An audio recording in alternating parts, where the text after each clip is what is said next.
자, 다음은 이장우 의원님 질의해 주시기 바랍니다. 우선 문재인 정부 최초의 장관으로 지명된 데 대해서 진심으로 축하드리고, 같은 동료 의원으로서 함께 그동안 해왔는데 오늘은 우리 평상시 못 나눴던 얘기들 충분하게 좀 하고자 합니다. 우리 후보자께서 북한을 바라보는 시각에 대해서 저는 굉장히 우려를 하고 있습니다. 특히 문화체육 분야에서 북한과의 관계를 어떻게 이끌고 갈 건지에 대해서도 굉장히 궁금한데, 우리 장관 후보자께서 문화체육 분야에 있어서 북한과의 관계에 있어서 어떻게 이 방향을 정하고 이끌고 갈 건지 간단하게 좀 말씀해 주시기 바랍니다.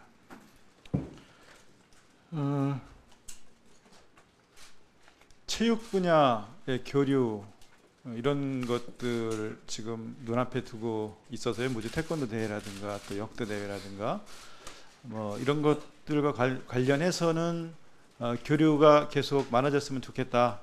그다음에 그동안 문화 쪽에서는 그 개성 많을 때 발굴 사업이라든가 결의말 큰 사전 사업 이런 거 공동으로 하다 중단된 정도 외에는 지금 같이 공유한 사업들이 없어서 문화와 체육의 교류는 좀 물꼬가 튀었으면 좋겠다는 생각을 하고 있습니다. 저도 뭐 그 분야는 같은 생각입니다만, 지금 북한의 3대 세습 체제 안에서 지금 핵 개발하고 중장거리 미사일 개발하고 또 대량 살상 무기 확대하고 있는 현 이런 상황에서 북한과의 어떤 관계에 있어서 굉장히 좀 조심해야 되지 않을까, 저는 장관 그렇습니다. 후보자 그렇게 말씀드리는데, 네, 후보자께서는 교사로 재직하다 1989년 전교조 창립 주도를 하셨죠. 네. 또 해직 투옥한 후에 1991년 7월 22일 날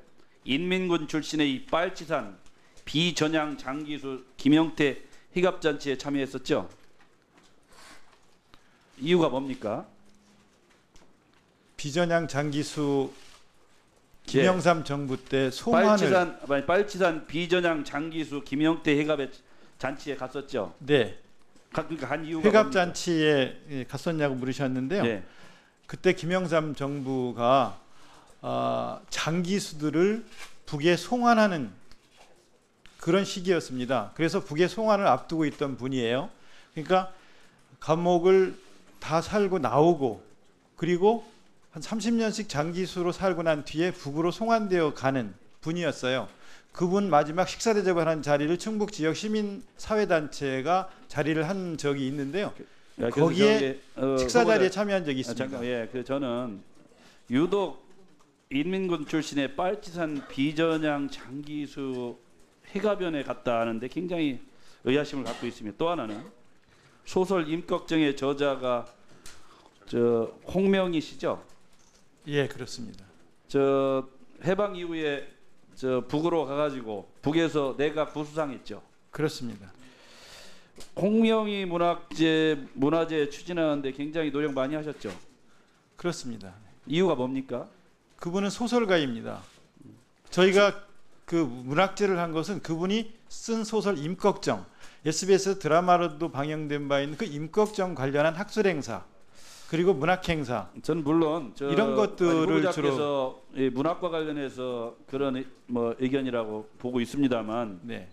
유독 그 북한에 가서 6.25 관련해서 전범이냐 아니냐까지 지금 논란이 있을 정도인데, 이 사람에 대한 문학제를 한다는 거에 대해서도 굉장히 좀 의구심을 좀 많이 갖게 됩니다. 네. 그래서 또 후보자께서는 문화예술정책위원회 상임위원장으로 대선 후보 공약에 관여했죠. 네. 그래서 앞으로 남북사의 문화체육교류에 굉장히 앞으로 영향을 많이 끼칠 텐데, 제가 굉장히 좀 우려해서 균형 잡힌 어떤 장관의 후보자로서의 어떤 입장을 듣고 싶은데 시간이 넘지 않기 때문에 저 추가 질의 때 말씀드리기로 하고,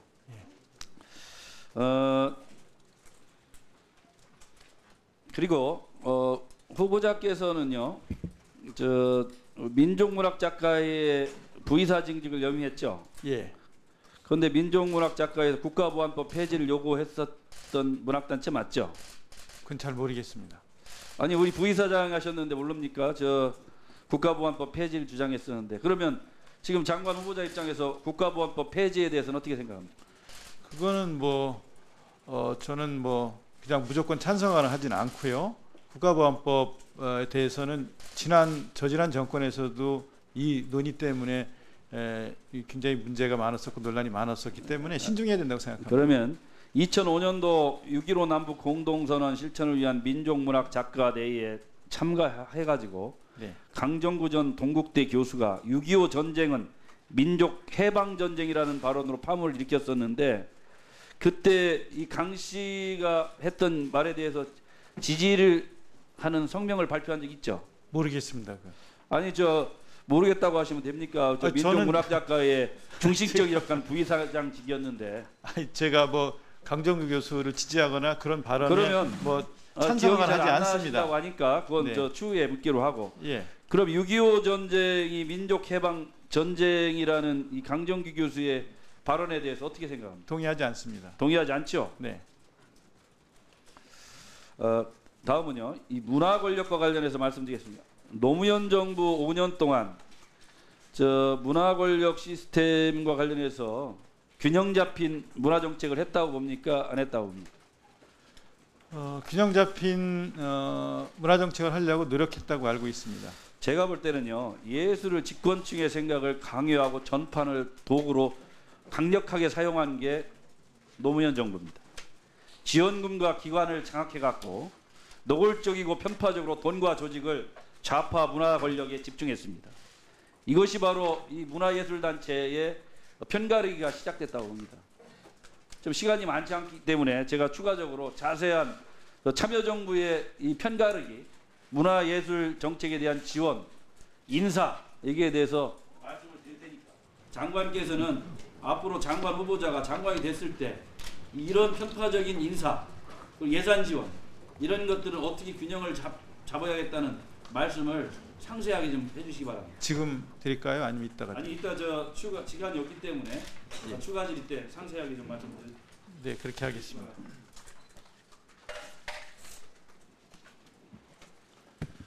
자, 수고하셨습니다. 지금 답변하시겠어요? 이따가 답변하라고 말씀하셔서 그럼 일단 보충 질문 시간을 이용해 주시기 바랍니다. 자, 다음은 신동근 의원님 질의하여 주시기 바랍니다. 예, 인천 서구의 신동근 의원입니다. 그 보은군 그 법주리에 네, 그 땅과 관련해서 예, 여쭤보겠습니다. 이게 한 130평 정도 되죠? 어떤 땅이요? 그 법주리 대지. 대지가 대지가 130평 정도 맞습니다. 근데 그 당시에 총 구입 가격이 얼마입니까? 대지 가격은 정확히 잘 모릅니까? 네. 전체 다 산 건 얼마에 샀습니까? 1,400 정도에 샀습니다. 1,400만 원. 지금은 어느 정도? 3,200 정도. 3,200. 네. 좀 올리긴 했네요. 예. 통상적으로 보면 이제 우리가 농사 짓지도 않으면서 그 농지 전용 불법 전용하고 또 별장으로 사용하거나 뭐 이런 경우가 있는데 실질적으로 거주를 한 거죠 당시에. 거기서 살았습니다. 살면서 농사도 짓고 농사도 짓고 그리고 몸이 좀 나아지면서는 글도 쓰고. 사고 그럼- 나서 이렇게 전용하거나 그런 적은 있습니까? 전용이요? 그러니까 이 전을 뭐 이 관상수를 심거나 무슨 잔디를 그렇게 한 적은 심거나 없습니다. 그런 적은 그냥 없습니까? 거기 제가 살 때 있었던 그대로 사서 그대로 지금 유지되고 있습니다. 그러니까 다시 말해서 투기 목적으로 구입하거나 또 그걸로 전용하지는 않았다 이런 얘기죠. 몸이 아파서 요양하기 위해서 들어갔었기 때문에. 근데 그걸 이제 뭘- 문제는 뭐냐면 당시에 샀는데 이게 이미 전용돼 있는 것 같다가 본인은 인지 못하고 지금까지 있었다 이런 말씀인가요? 그렇습니다. 이번에 알게 되었습니다. 그리고 제가 들어가 살게 되었을 때 많은 논들이 이미 영농여건 분리농지가 되어 있었습니다. 사람이 죽고 방치되어 있었기 때문에 그냥 야산으로 돌아가 버린 그런 논밭들이. 그리고 지금은 거의 뭐 관리가 안 되고 있는 건가요? 영농여권 분리농지가 돼서 임야로 돌아간 산들은 그냥 그대로 두고 있고요. 그냥 야산으로 돌아가 버린 산은 그냥 두고 있고 지목상 논 또는 밭으로 돼 있지만 실제로는 거의 농사지을 수 없는 땅들이 많아졌고요. 텃밭으로 갖고 있는 것은 면적이 작은 면적 정도입니다. 특히 최근 5년 제가 국회 와서 있는 동안 거의 뭐 주말에밖에 못 내려가니까 농사를 제대로 지을 수가 없어서 점점점 더 풀에 묻혀서 이렇게 자꾸 자연으로 돌아가고 있는 형태입니다. 예, 알겠습니다. 그 어제 감사원이 최순실 국정농단 사태 관련해서 저 기관 운영 감사 결과 발표했죠. 네. 네. 뭐 보고 자세하게 받으셨죠. 자세하게는 받을 수가 없었습니다. 청문회 준비를 하느라고. 그러니까 이제 감사원 결과를 보니까 이제 교문에서 제기한 문제뿐만이 아니고 또 그의 문제까지도 뭐 전반적으로 들여다보는 데 긍정적인 그런 또 평가를 하고 싶습니다. 근데 이제 정확하게 어떤 징계를 했는지는 모르겠는데 대체적으로 보니까 저 비교적 상위 직급에 대해서 그 담당자들의 책임을 묻고 실무자들에 대해서는 책임을 묻지 않았죠. 경징계 정도 했나요? 실무자들. 네. 그래서 감사원의 징계 요구 수위나 범위가 적당하다고 생각하십니까? 아직 제가 체계적으로 보고를 받을 수가 없는 상황이었기 때문에 그러니까 이게 위법 부당 행위가 이제 발생 원인을 크게 두 가지로 보는 것 같아요. 그러니까 하나는 뭐냐면 보조사업 운영의 투명성과 통제 시스템이 좀 미비하다. 뭐 그건 제도적으로 뭐 바꾸면 되죠, 그죠? 그다음에 또 하나는 뭐냐면 상급자의 위법 부당한 지시를 하급자가 뭐 재검토라든지 건의 없이 그냥 바로 실행했다는 거죠, 그죠? 그래서 이 두 번째 문제가 앞으로도 이 제도를 바꾸는 문제는 쉬운 문제인데 결과적으로 상급자의 부당한 지시를 어떻게 바꿀 것인가, 이 문제는 뭐 이렇게 쉬운 문제는 아닌 것 같아요. 관행의 문제도 있고. 그래서 이건 어떻게 그 문화를 바꿀 건지 한번 부당한 지시 때문에 생긴 거라고 의원님께서 말씀하시지 네. 않습니까? 네. 이 부당한 지시가 없어야 한다고 생각합니다. 문화부 실장국장이 산하기관 또는 실장국장 과정의 산하기관에 부당한 지시를 하지 않아야 되지만 또 청와대에서도 문화부에 부당한 지시를 하지 않아야 된다고 생각합니다. 최고 권력이 아래로 부당한 지시를 했다는 것이 지금 여러 가지 조사를 통해 드러나고 있고 재판이 진행되고 있지 않습니까? 그래서 부당한 지시를 왜 저항하지 않았느냐, 거부하지 않았냐라고 이야기할 수도 있지만 부당한 지시 자체가 내려가지 않는 행정이 돼야 한다고 저는 생각을 합니다. 아니 그래도 예를 들어 부당한 지시가 있을 수 있는데 그 문제를 그 지금 법적으로는 뭐 예컨대 부패방지 및 국민권익위원회 설치와 운영에 관한 법률이라는 여러 가지 있어요. 그 내용이. 그럼에도 불구하고 실질적으로 뭐 지난 정권에서 그렇게 저 부당한 지시를 수용을 해서 실행을 했잖아요. 네. 다 알고 계시잖아요. 그죠? 예. 그러니까 이제 그런 문제를 물론 1차적으로 지시를 않는 게 중요하지만 또 지시가 왔다 하더라도 그걸 어떻게 개선할 수 있는지 거부할 수 있는 그런 예. 문화가 만들어져야 한다고 생각합니다. 공무원들도 국가의 그 국민을 위해서 예. 일하는 사람들로서 부당한 지시가 내려왔을 때는 부당하다고 이야기할 수 있는 그런 문화가 만들어져야 한다고 생각하고요. 말씀드린 것처럼 부당한 지시를 하지 않는 일이 훨씬 더 중요하지 않을까 생각합니다. 저부터 그렇게 하겠습니다. 알겠습니다. 그 시간이 없으니까 그 지금 보면 여러 가지 기금들이 있죠. 문해기금, 뭐 영화발전기금, 관광진흥개발기금, 국민체육진흥기금, 언론진흥기금, 지역신문발전기금 등이 있는데 그 중에서도 문해기금과 언론진흥기금, 그다음에 지역신문발전기금은 거의 뭐 고갈 위기의 수준인 것 같습니다. 문해기금은 지금 한 422억 정도고 언론진흥기금은 거의 뭐 33억. 그다음에 지역신문발전기금도 여유자금이 한 5억 분이 없어요. 그래서 이게 뭐 1년 내에 받아하기 날 사항인데 근데 이제 이때마다 뭐 응급조치로 이렇게 또 돈을 넣고 그러는데 근본적인 뭐 방법이라든지 TF를 구성해서 여기에 대한 그 기금을 조성할 그런 방안은 없습니까? 네, 말씀하신 대로 특히 이제 문진금 같은 경우에 지금 뭐 내년이면 다 고갈될 상황으로 400몇십억 정도밖에 남아 있지 않습니다. 이 문제에 대한 근본적인 대책을 지금 마련하려고 하고 있고요. 그 또 특히 이 부분은 뭐 재정 당국과 또 상의를 거쳐야 될 과제가 앞으로 남아 있습니다만 반드시 해결하겠다는 의지를 갖고 있습니다. 예, 알겠습니다. 보충 질의하겠습니다. 예, 수고하셨습니다. 다음은 나경원 위원님 질의해 주시기 바랍니다.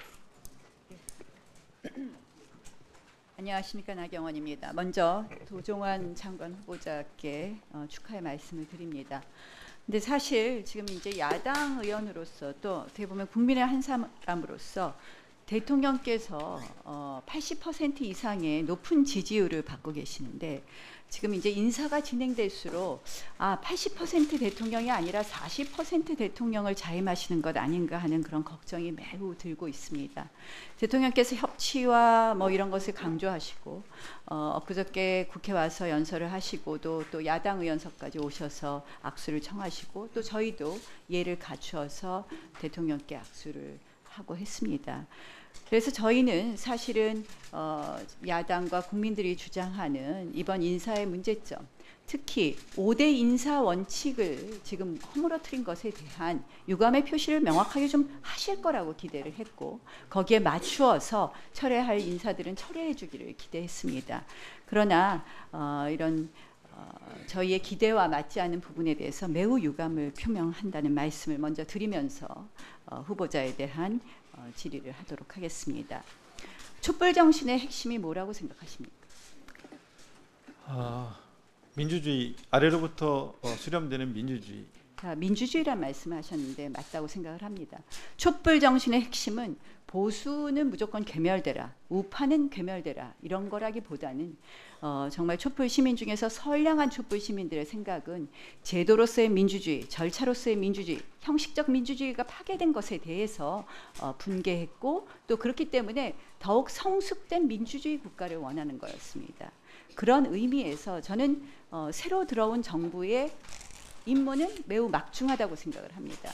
그런데 지금 이제 문화부 산하에도 국가기관 통신사